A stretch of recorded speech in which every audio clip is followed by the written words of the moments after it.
give you a little bit of background. I'm really excited that he's here. He approached us last year with a project, and it sounds very interesting. I know a lot of you are here for that reason. Let me read his bio. So Dirk Raitt is a PhD, and he received his doctorate from the University of Utah in 1967. He taught Mexican and Latin American history for 34 years at the University of Utah, Morehead State College in Minnesota, the State University of New York in Fredonia, and at Arizona State University and ASU West. Professor Raitt has authored over 30 plus articles in referred journals and encyclopedias on Mexican history, U.S.-Mexican relations, historical geography, and instructional technology. In addition, Professor Raitt has published 8 books on the history of Mexico and Mexico-U.S. relations. He is a SUNY Fredonia Emeritus Professor and ASU Emeritus. He has been and was a guide at the Heard Museum and has done extensive research for this current book in the Heard Museum Library. He lives in Surprise, Arizona with his wife and has children and grandchildren in San Francisco and Santa Fe. Would you please join me in welcoming Professor Raitt.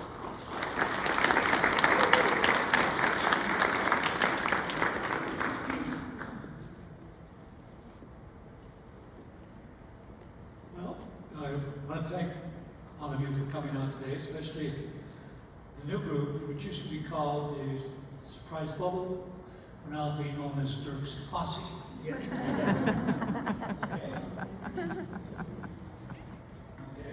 We need a technology manager, and he's not now, but for next year.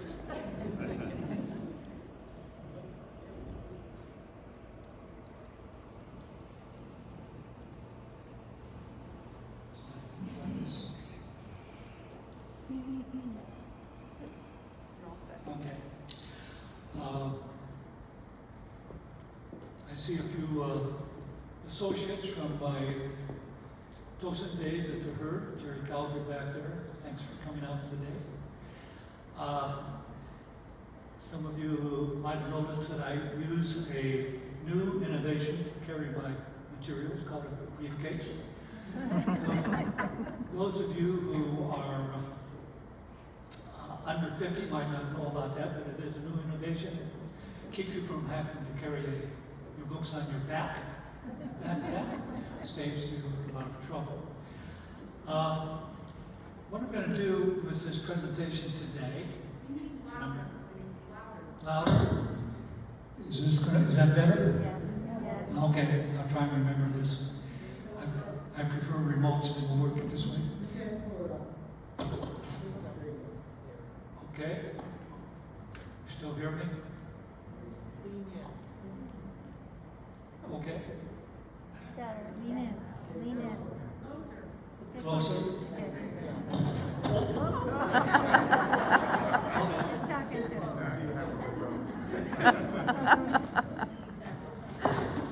Okay, I got you. It doesn't pull out. Well, hopefully we'll get this done, okay?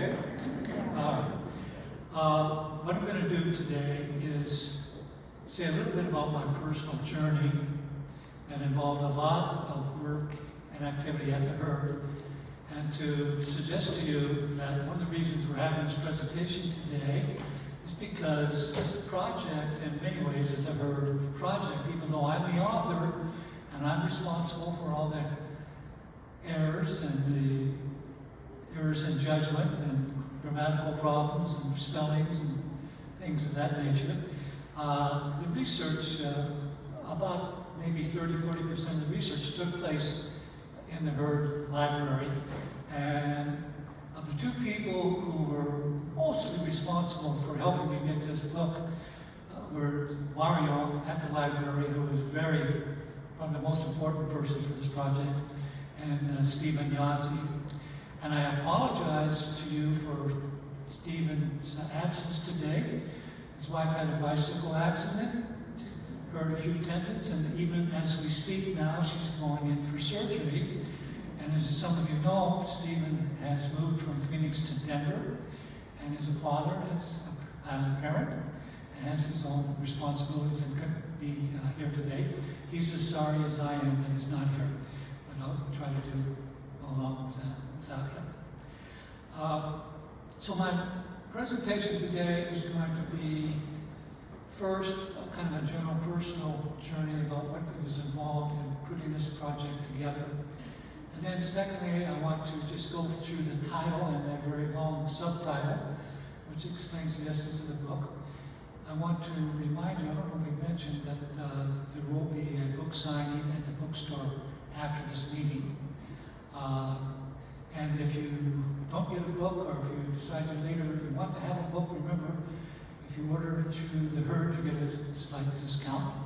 You can go to Amazon, if that is your preference. And I will be at future guild meetings. If you have a thing about me signing the book, so if you don't get a book today and you don't get it signed, that's no big problem. Okay? So we'll have this personal journey, and then I'm going to talk about the title, and then I'm going to do a quick overview with the PowerPoint presentation. That if I went into all the detail that's in the PowerPoint presentation, we'd be here for about 2 hours. So I don't think you want me to do that. Spend a little time on the Navajo Long Walk with a few others, and that will be it. We'll see what happens here. I think, let's see what we want to begin here. As Jane indicated, I spent several years teaching at different universities, mostly in Fredonia, New York, and SUNY, State University of New York. But also had experiences in Minnesota, Utah, and teaching here in Arizona.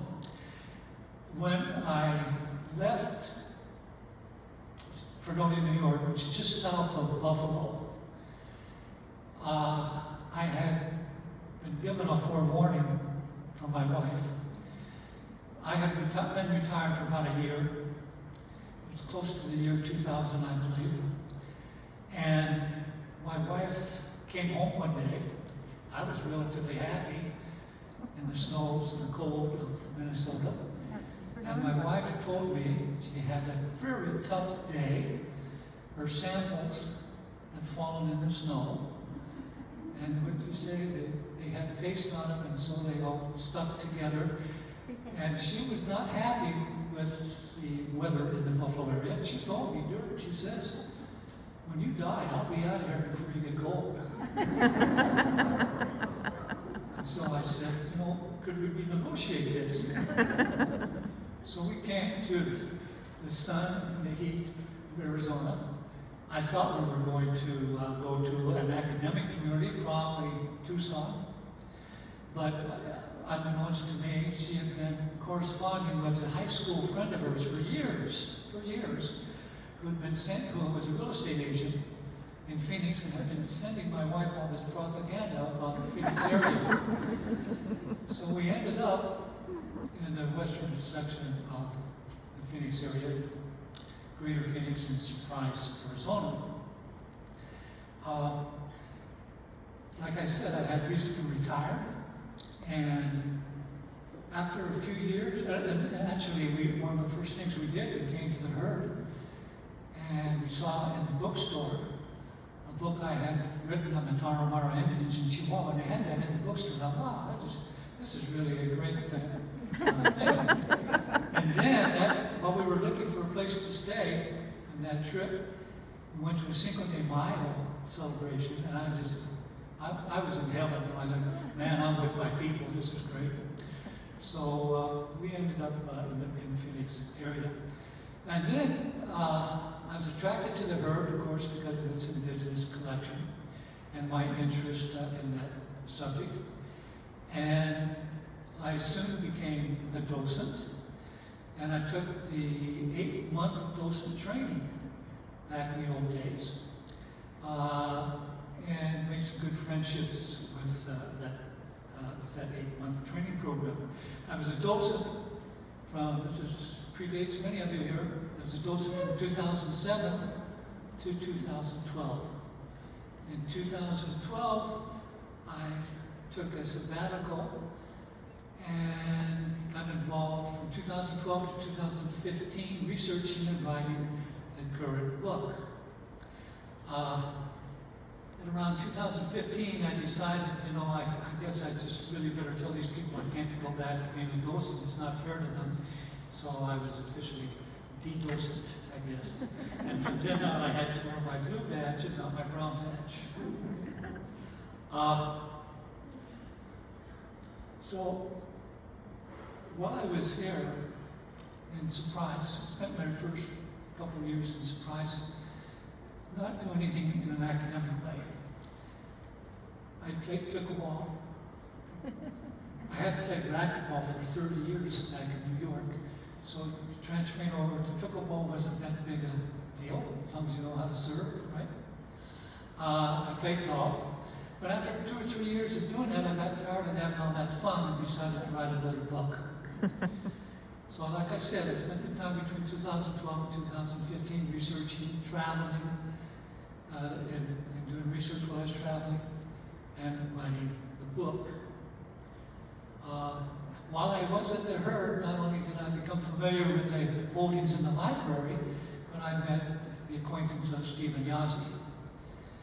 And at times we'd have lunch together, we'd talk together. And as a docent, of course, I spent 20-minute sessions is what we had in that gallery where Yazzie had his mural. Describing that mural to our many guests and friends who came to the museum, and then, believe me, it was a popular item, and that's why I wanted to show you the video of what had been Yazzie's mural until 2016, when they changed the architecture of that gallery.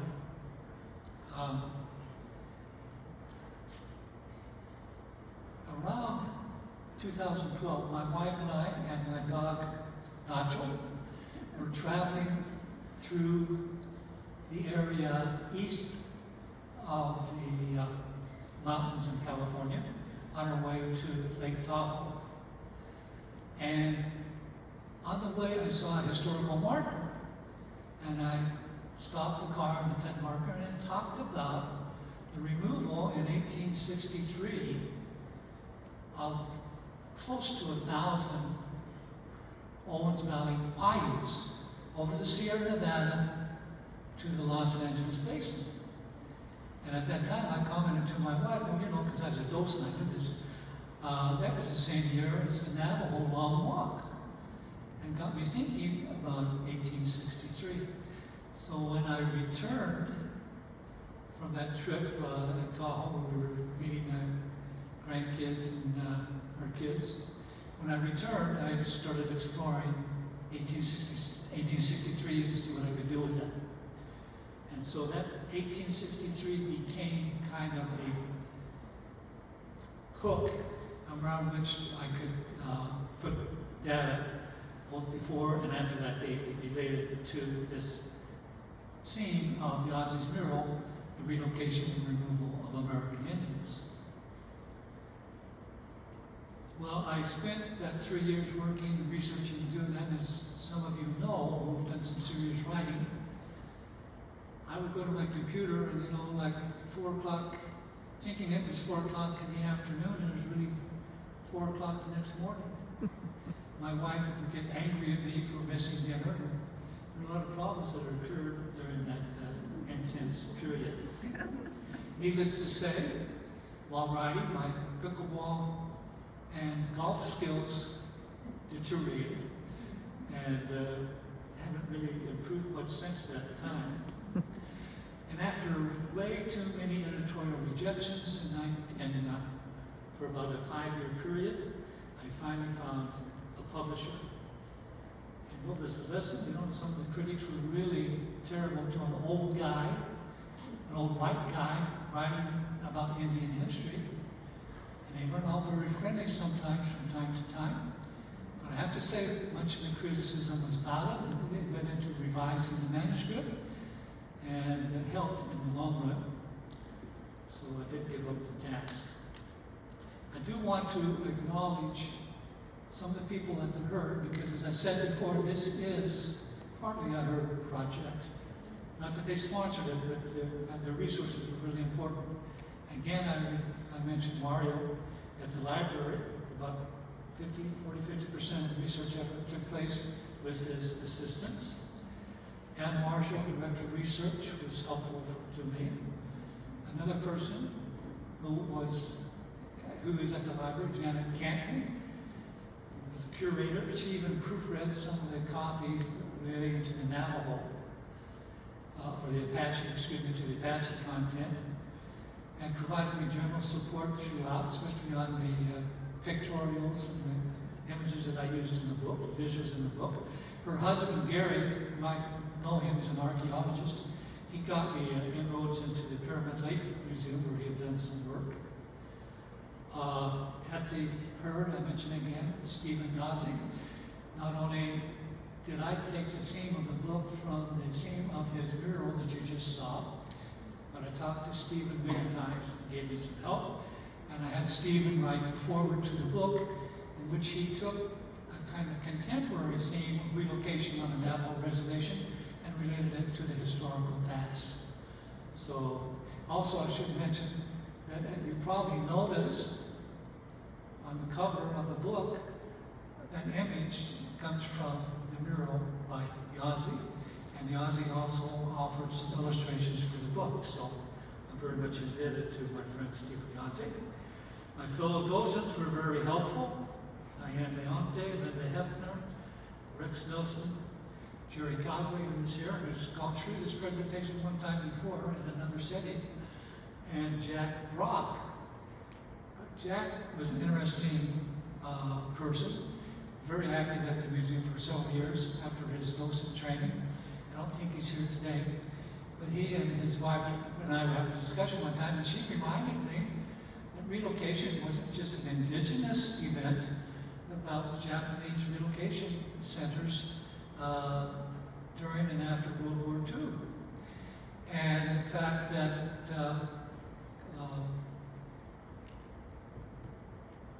I have one of those points. Who developed our? Who's the guy who developed our Sunset Grand area? Del Webb. Del Webb. Thank you. I mean, Del Webb was very much in putting together the camps that were found that the Japanese were relocated to in Arizona. The two camps, the one along the Colorado River, in the Mojave Reservation, they're both on Indian reservations, and the other one at the Indian Reservation, the Pima Reservation, south of Phoenix.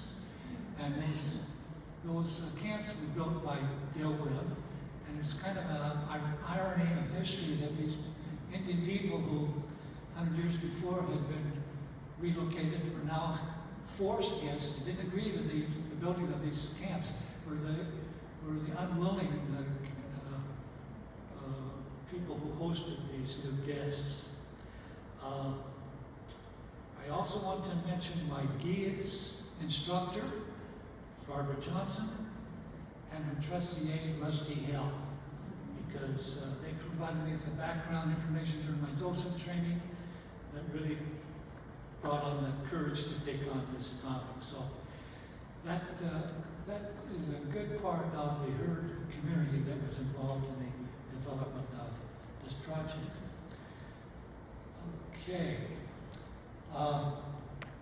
So what I want to do now is just explain really the title of the book and the subtitle. As you can see, it's Lost Worlds of 1863, Relocation and Removal of American Indians in the Central Rockies in the Greater Southwest. There's the title. Even have it color coordinated for you. Notice the foreword by Stephen Yazzie. Lost Worlds in red of 1863, Relocation and Removal of American Indians in blue, and the Central Rockies in the Greater Southwest. Lost worlds. What do we mean by lost worlds? Basically, these are the indigenous homelands that were left behind when indigenous peoples were forcibly removed from the land. And the important thing to remember is that not only was the land taken from the people, but the people were taken from the land. And the land for most of these groups is a sacred landscape in which their own identity, both in the communal and individual sense, is wrapped up in the landscape itself, a sacred landscape. So when you remove the people from the land, when you take them out of that sacred landscape, they have identity problems. And along with the physical problems, the financial problems it creates, you have psychological problems involved with really identity issues. So that's what we mean by lost worlds. Some of the people didn't lose their worlds in the sense that they lost their land, although most of them did.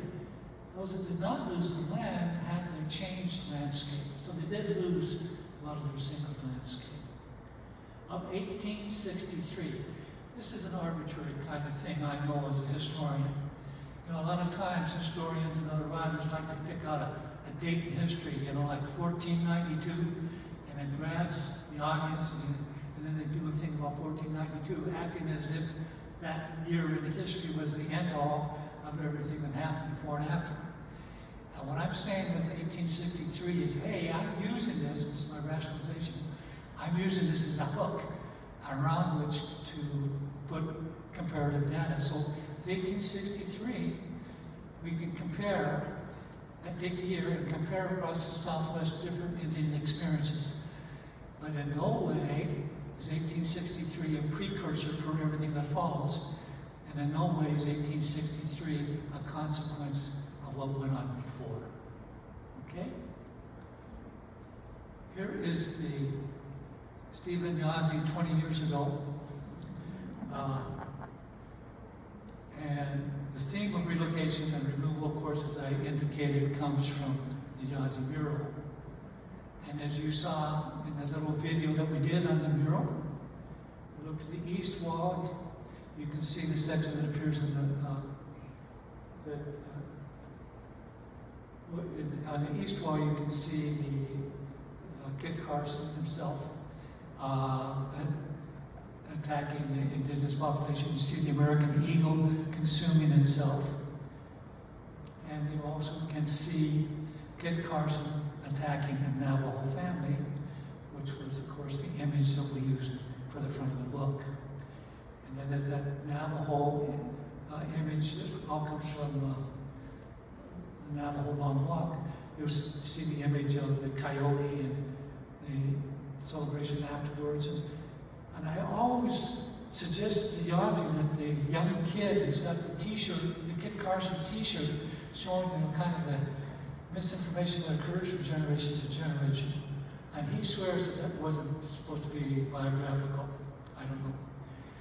The panel next to him was the Yaqui people, and then the one on the south wall was the Colorado Indians and who had things looking so good for them, developing their culture along the Colorado River. And you see the image there of the person striking himself and the vegetation falling down on his head. And then you see the hydraulic imperialism, if that's what you want to call it, coming in with the damming up the water and changing the life of the Colorado River, Indians River. And then at the other end of the mural, you see the boarding school experiences. In the central Rockies and the greater Southwest, I had to use this notion of the greater Southwest, and it threw some of my critics off. They weren't used to the notion of greater Southwest, which is an idea that comes mostly from anthropologists. But it includes all the area from the Tropic of Cancer in northern Mexico up to the southern borders of California, Nevada, and Utah, and all the area from the Pacific Ocean in the west to central Kansas in the east. That is known as the greater Southwest, or in Spanish, La Gran Chichimeca. So this is the area.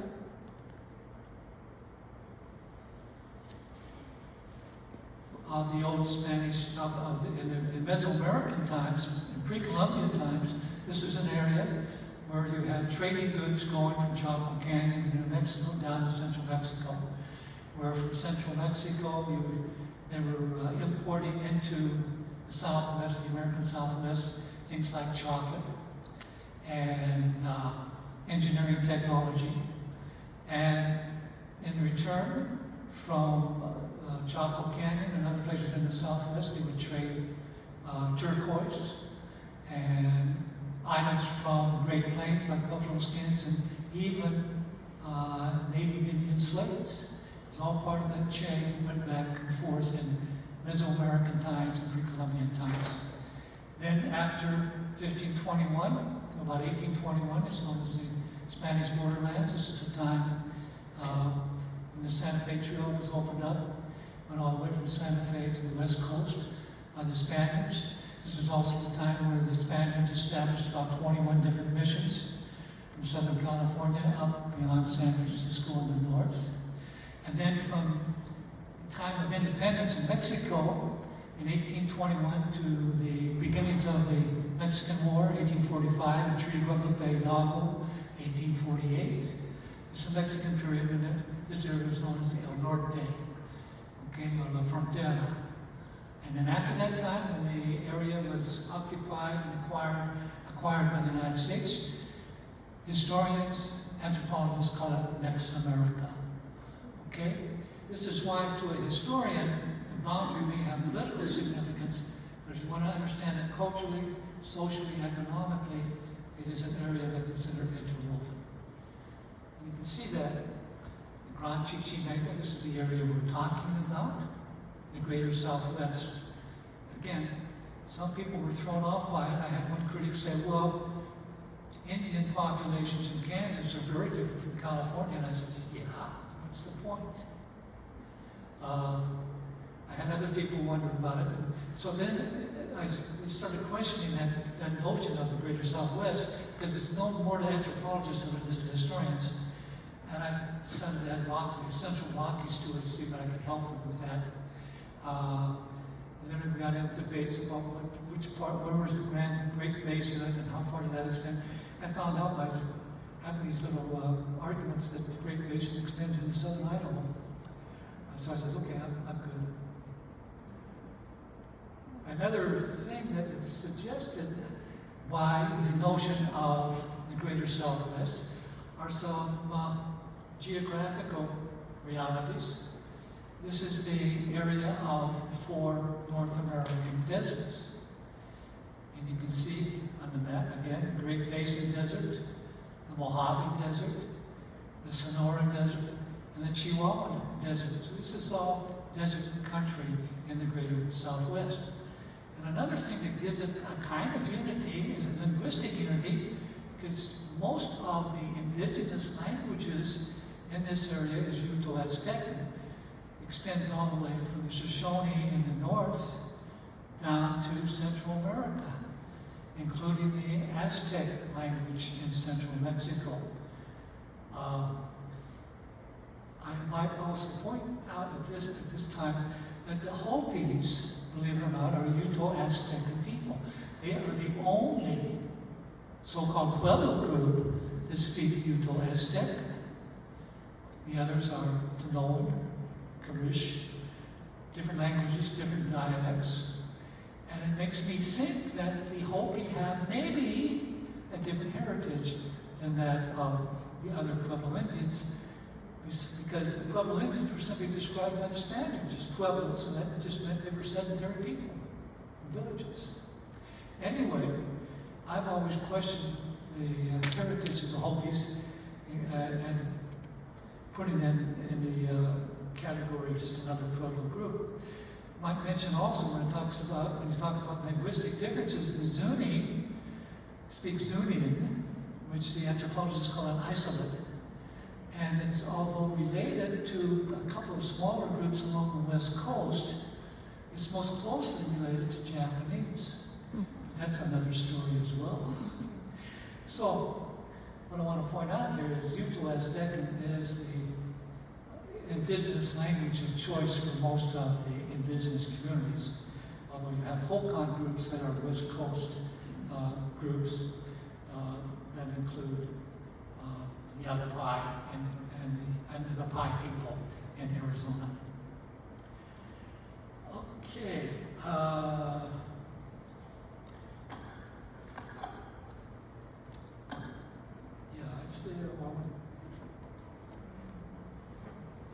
I've done all that part, which I have.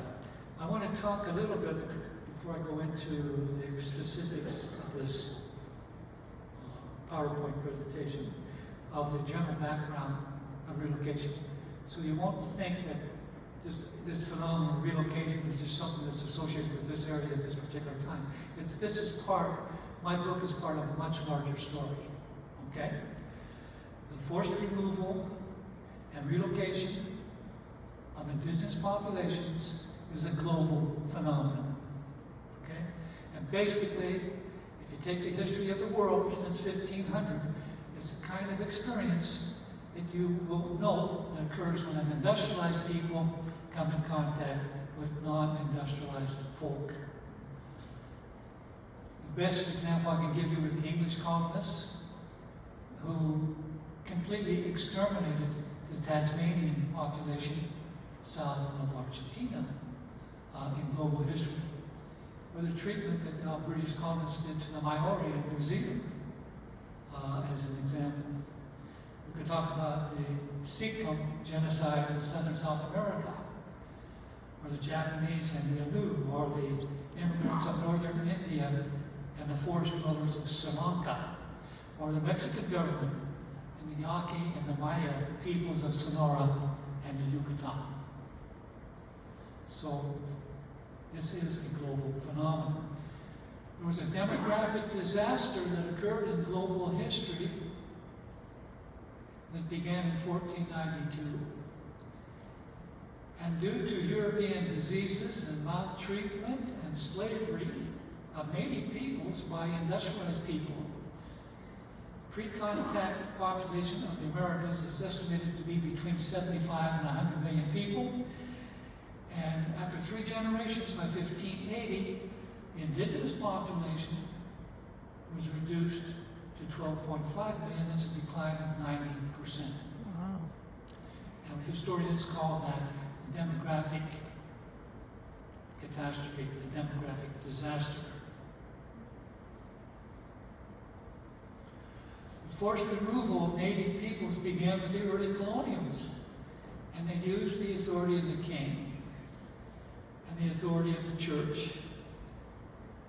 And the doctrine of discovery was developed by the Portuguese and later the Spaniards, picked up by other Europeans, in which the divine grace of the king was used as the authorization with the Bible behind it to support the activities of displacing the indigenous population. This is a factoid you're going to like. Between 1670 and 1720, more Indians were exported to the West Indies to be plantation slaves through the port of Charleston. Then there were African slaves being imported through that same port at a time when Charleston was a major port for African slaves. More Indians were being exported through Charleston, Indians that had been captured in war in the southern United States, in Florida and elsewhere, and put into slavery and to serve as slaves in the West Indies. Okay? Then there were African slaves coming in, a major port for slavery in Charleston. The British government in the 18th century passed a proclamation of 1763, which drew a line along the crest of the Appalachian Mountains and said to the English colonists, settlers, don't settle beyond that line. And the attempt to enforce that proclamation line led to a lot of agitation between colonists who wanted to expand and to the imperial policy of the English government.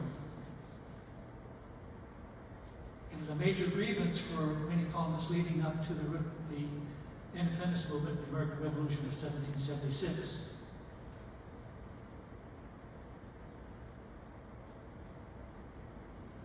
As early as 1776, Jefferson's list of abuses in his Declaration of Independence listed abuses by the English monarch and recited at the end of the Declaration of Independence included the charge that the king endeavored, quote, to bring on the inhabitants of our frontiers the merciless Indian savages.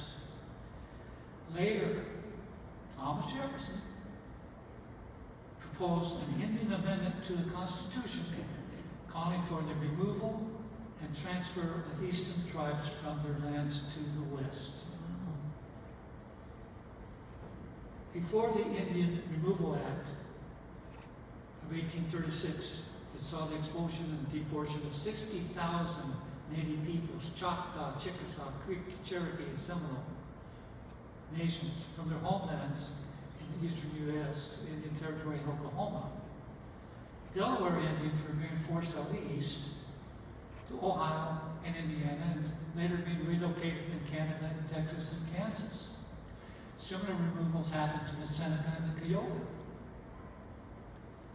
Here's another little factoid for you to remember. In 1863, the year of our book, more Indians' lives were lost and more land was removed from indigenous peoples during the Civil War, 1863 to 1865, than at any other time in U.S.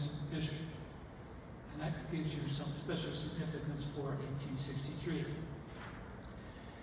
Now, a lot of you might think all this relocation occurred with treaties that were made and made for purposes of destroying the Indian people. Actually, Congress ended treaty making in 1871, excuse me, and thereafter reservations were created by executive decree. And that's what happened. There was a law in 1887 where the Dawes Act kind of amended the reservation, but in the 1930s they restored a lot of the ideas of the reservation. And as many of you know, many of the reservations in Arizona occurred, like McDowell Reservation in 1903, Camp Verde, 1910, Middle Verde, 1916, Fort Whipple and Prescott, 1935, and the Yaqui Reservation down in Tucson, 1978. And just to give you kind of another dimension to the whole entire phenomenon, it's interesting to see the history of intertribal warfare amongst everything else that was going on in the West. A few years ago, my wife and I took a little tour through the fields of south central Montana, the site of the Little Bighorn. 2 years before Custer was at the Little Bighorn, in 1874, his troops discovered gold in the Black Hills. It should be noted that this land that Custer wanted so bad in the Black Hills had been an area of intertribal warfare that had existed long before Custer. Custer's enemies, the Lakota Sioux, had wrested those Black Hills from the Cheyenne, who had seized them from the Comanches. The latter had ejected the Crows a century earlier. So there is a tradition of intertribal warfare as well. Finally, in terms of this general background, the indigenous population today is 2.9 on reservations, 3 million off the reservation. Okay, let's go to some of the points on this. Quickly go over the data. 1863, the importance of 1863. It was the year of the Bear River Massacre. We'll talk about that in a minute. The Navajo Long Walk started in 1863.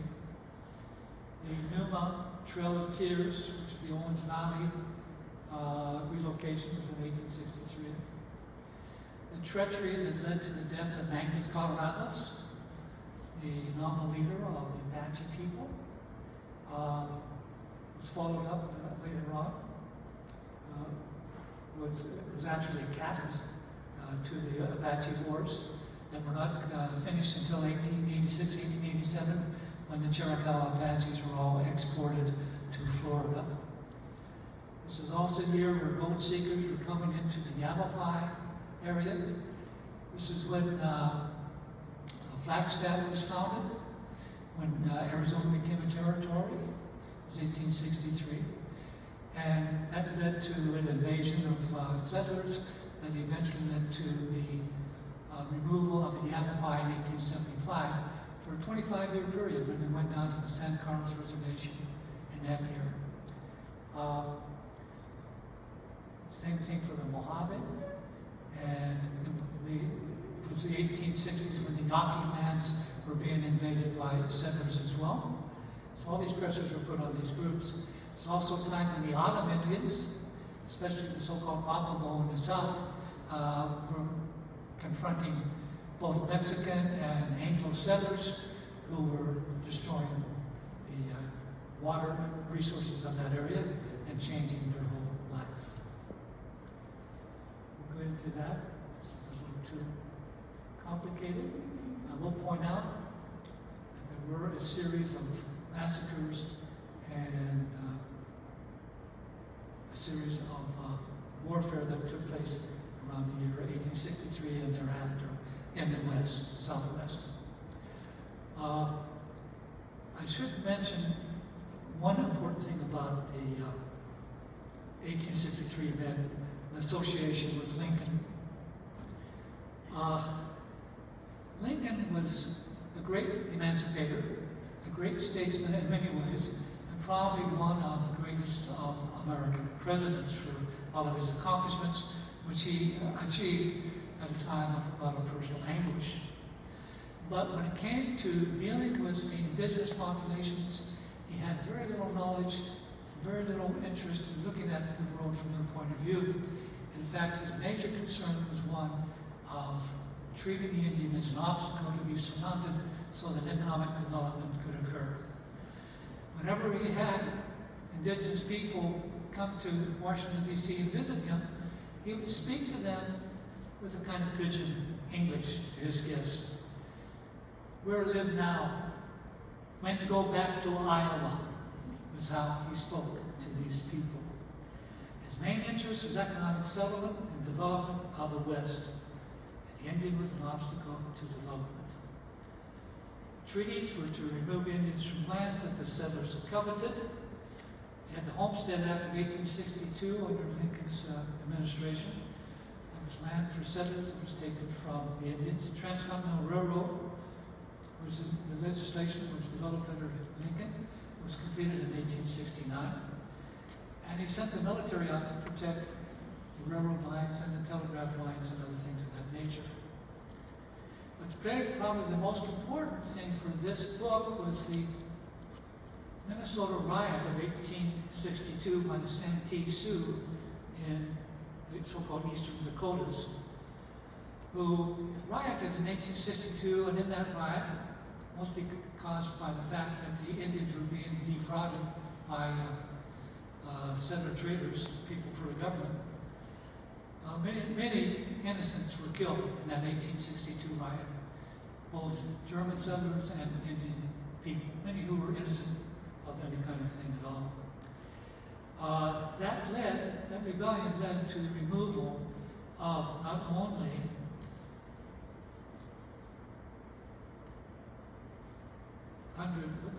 of 1,500 Indian prisoners, but also to later on to 8,000 to 10,000 Dakotas were moved out of Minnesota to Dakota Territory, but also 1,300 Winnebagos who had no influence at all, no activity at all with the previous rebellion, were removed and sent to the Dakota and Missouri Territory. This is a precedent for the events that took place in the West at the same time. This is a precedent for the removal of the Paiutes from Eastern California.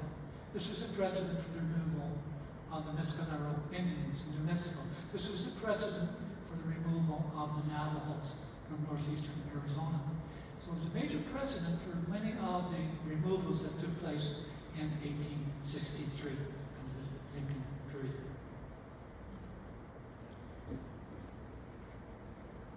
This is John Charles Fremont, who was kind of an antagonist to Lincoln. He also ran for president of the Republican Party. He was an antagonist to Lincoln. He was known for being an abolitionist. But one thing to remember about John Charles Fremont, while at the same time he was arguing for the abolition of African slaves in the American South, and a free soiler who didn't want the territories to ever have to go into slavery, he also had Indian slaves working for him at his Mariposa ranch and at the mines on his Mariposa ranch outside of Sacramento in California. So there's kind of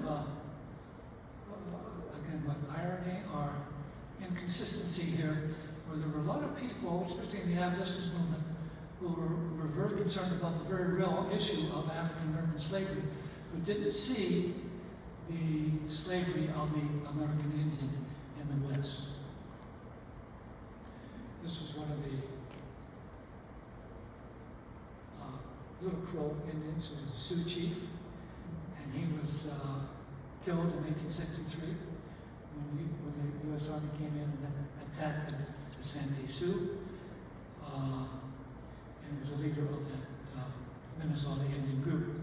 So all those Indians along that river in Minnesota were removed from the Minnesota area, along with the so-called Winnebagos, who had nothing to do with either the riot or the removal afterwards.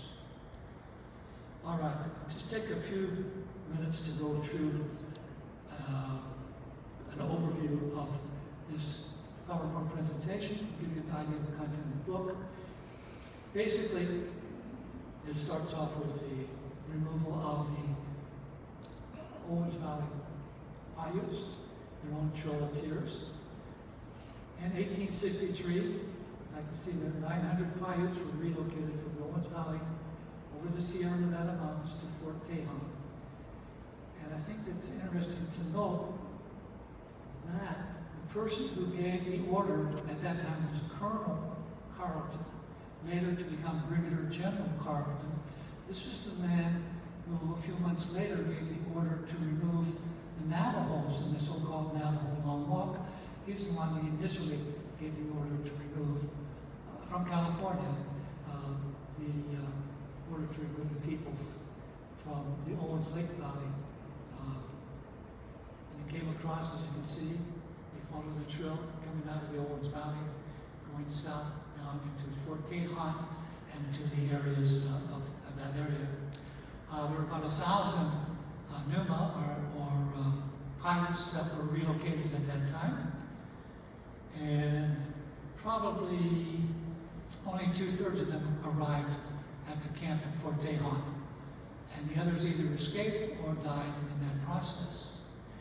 And once they got down to Fort Tejon and the Sebastian Reservation, they didn't have the resources or the training to take care of a large grouping of people, and eventually people either died from ill care or just wandered off and wandered back.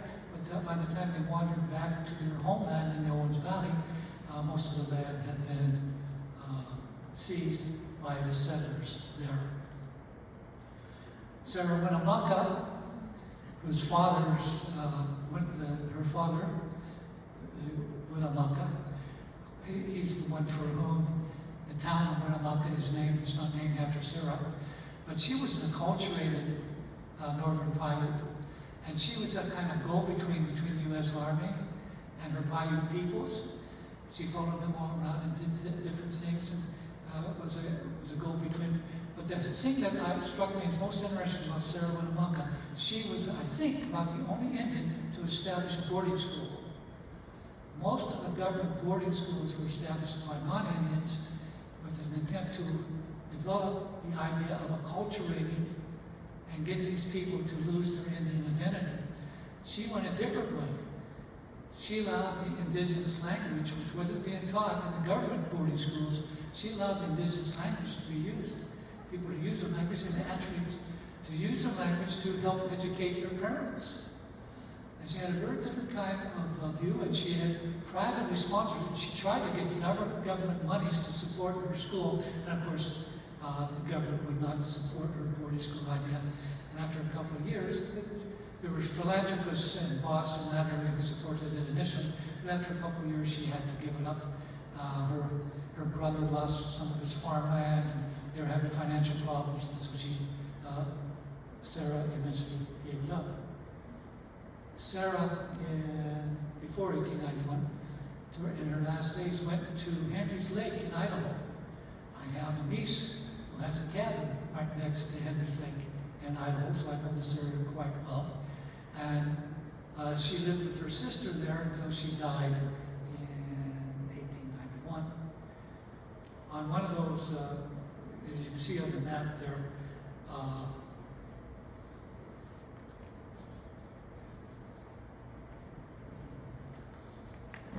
let me get back a couple of stages. You can see on that map the march from, in 1879, from the Mayhar Reservation in southeastern Oregon to Yakima, Washington, 350 miles. 543 Bannock and Paiute, mostly Pyramid Lake Paiute Indians, marched 350 miles. In 1883, they returned on an individual basis to Nevada.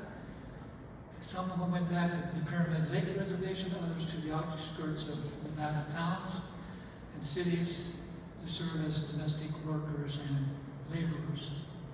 And in the meantime, the Pyramid Lake Reservation was losing its land, its resources to outsiders who were infiltrating the reservation, using it to graze their cattle, and taking the fish that was a major crop for the Paiute Indians.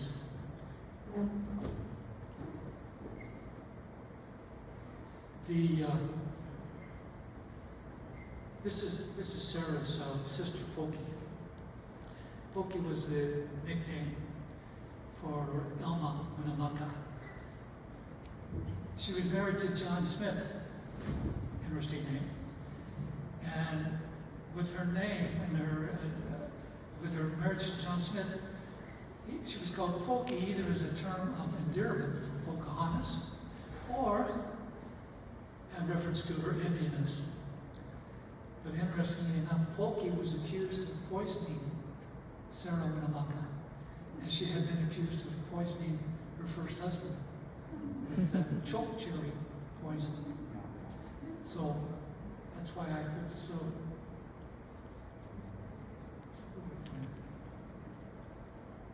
that's why I put this little questionable photograph that I took, saying, is this the possible burial site of these two gals? The writers are not in agreement on this. There's two other sites that are cited as a place where Sarah may have been buried. But this is the burial site next to Henry's Lake area in Idaho. Trying to get this. Okay. Navajo Long Walk is something you're most familiar with. We'll just kind of conclude with this one. I'd like to, you will recall that most of you, especially if you're docents, know about this.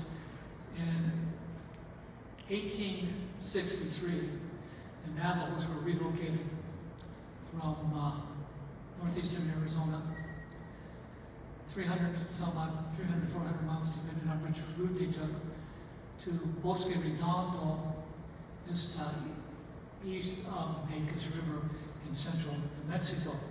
And there they were imprisoned for a 5-year period until 1868. And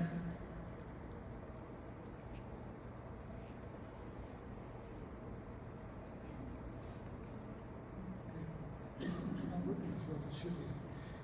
One thing I wanted to show with this cosmogram, because this is kind of gives you the essence of what all these removals are about.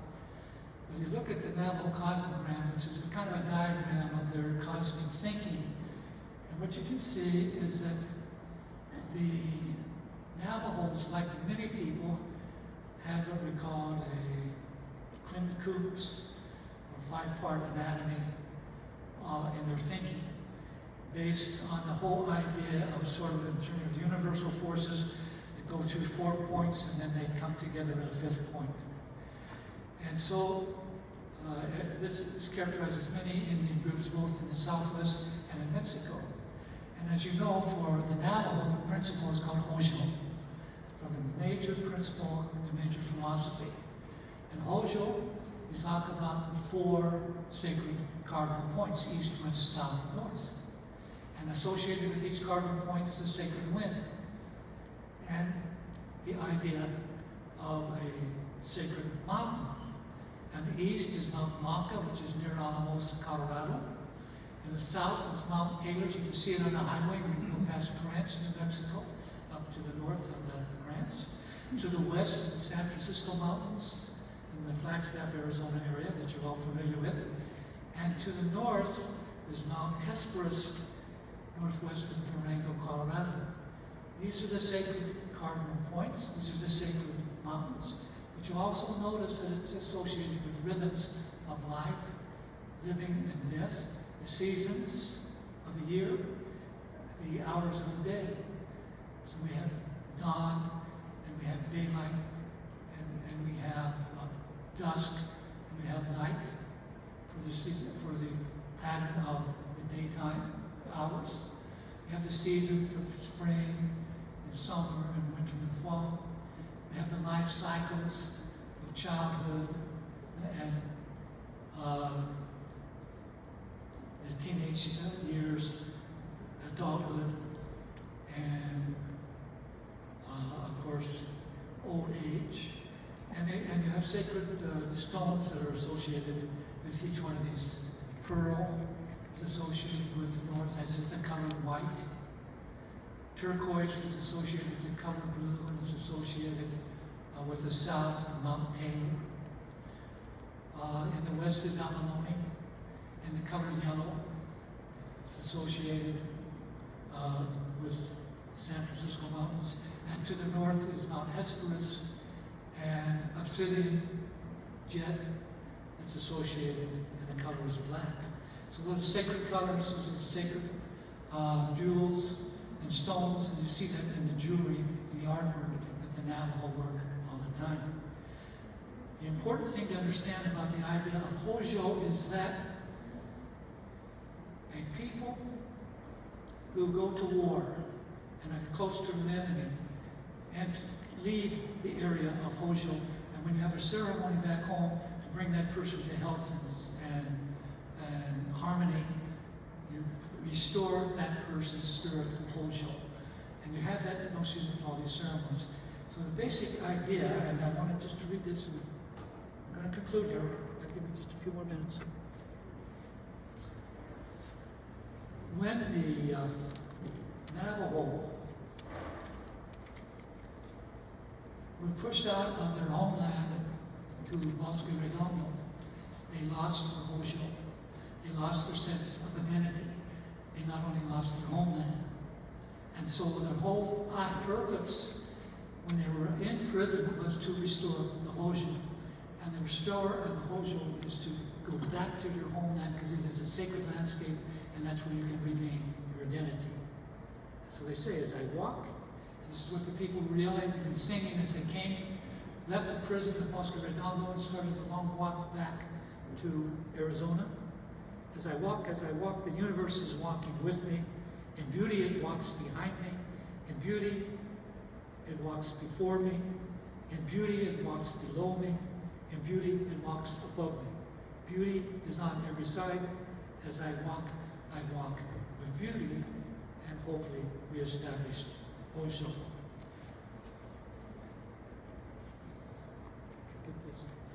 These are the 4 routes. This is one of the contribution that Chair Coventry gave to the project. A piece of pottery that was done by Elizabeth Marigolds, appears in the book. Oh, I do have to do this. This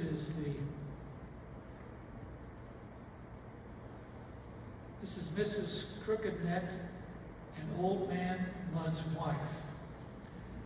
This is a picture that was taken in 1968 at the Centennial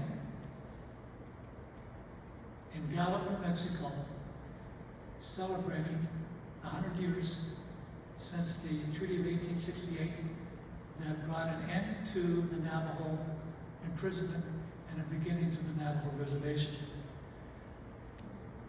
So in May of that year, as part of its centennial celebration of the Treaty of 1868 and Navajo liberation, the Dene community made a concerted effort to identify any survivors of the original Lone Walk. As a result, twin sisters living in Rough Rock were located and identified as survivors. The twins had been born in Bosque Redondo in 1865. And at 103 years of age, they were still active in herding sheep and tending to the needs of their two families. Mrs. Crooked Neck and Old Man Mudd's wife were guests of the Navajo Nation at the Treaty Parade in Fort Defiance on June 1st, 1968. And that's the photo of those two survivors, 103 years old, had been born in Bosque Redondo. Well, I had some really juicy stuff to read, especially about sexual exploitation, but I won't do that. And I just see if this thing will work, if we can get it to move. I can't seem to get this thing to work anyway, so maybe we just. That was. Let's see if we can get the patch. Well, that's a great Hauser God dancer image. Much better in the electronic version of the book than in the printed version. That shows you the path back after they had been in prison. The Natchez had been in prison in Florida. And then I talk a little bit about the Yavapai, those are different Yavapai people. And go down to the Otta people. This is Pimareha Octa. This is what Father Kino's territory in colonial times, and it embraced the three Otta peoples, including the Mexican. This is a Hauser illustration. White men call me Indian. White men call me Papago. But the wild animals call me brother, because they know me and love me. We call ourselves the desert people.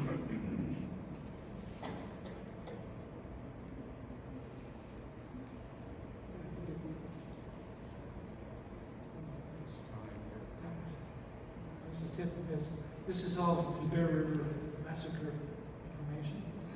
The Yaqui Indians, global nature, I just might mention the Yaqui deportation was a global phenomenon where Yaqui Indians were picked up, some were imprisoned, some were exterminated, some were sent on boats down to the Isthmus of Tehuantepec, where they were forced to march either to the coffee plantations in Oaxaca or to the Henneken plantations in the Yucatan.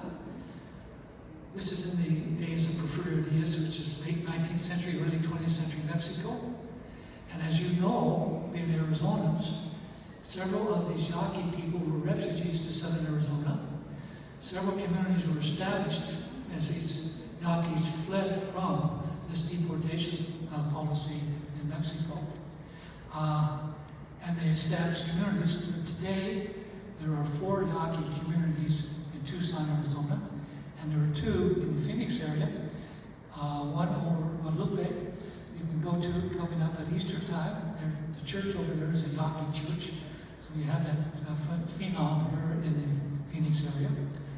So 2 Yaqui communities in the Phoenix area, one in Scottsdale, one in Guadalupe. and 4 communities down in Tucson.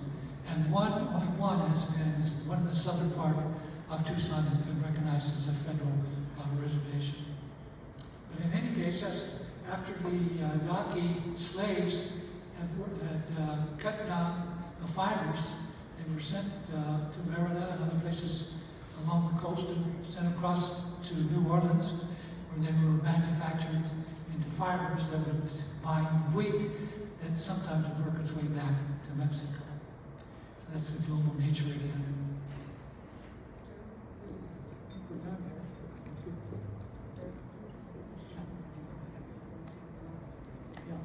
This is my concluding here. Yeah, and to conclude, Jane's been very waiting for this. To conclude, take a look at this map, and you'll see in 1850, all those lands in the West, about 100% of them belonged to the American Indian, and by 1990, you can see that the Indian lands have been pretty much diminished, and that's part of the whole theme of this book. Okay, so as I said before, if I were to go through this PowerPoint presentation in terms of the depth of it, it'd take us several sessions, and we got about as fast an overview as I could do it. That's the story, and I guess if you're going to take some questions, we can do that now.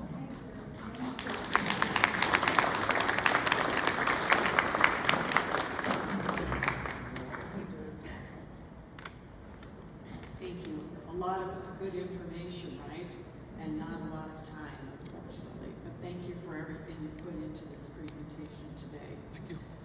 Dirk, I'm wondering, in the interest of time, if people do have questions, perhaps they can meet you at the book signing table. Sure. Okay, let's do that. If you would like to purchase a book, there will be a table outside of the bookstore, and I'm sure Dirk will sign for you. Sure. Excellent. And I really appreciate Dirk being here today. Obviously, he learned a lot from his guiding experience. Yeah.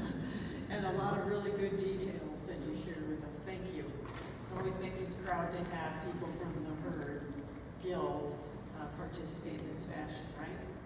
Let's give it a